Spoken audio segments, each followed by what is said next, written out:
لقوا ان بعد ما بتتم عمليه التلقيح الانثى تقتل الذكر.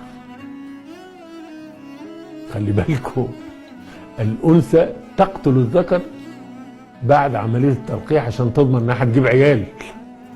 ملوش لازمه بقى الراجل ده، يلا بره، وتطرده بره بيت العنكبوت.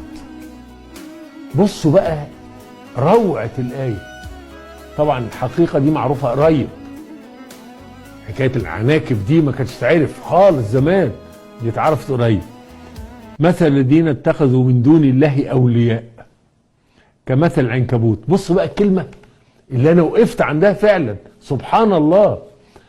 كمثل العنكبوت اتخذت، مش اتخذ، اتخذت بيتا. طب ما يعني المنطقي والطبيعي يقول لك اتخذ بيتا، لا،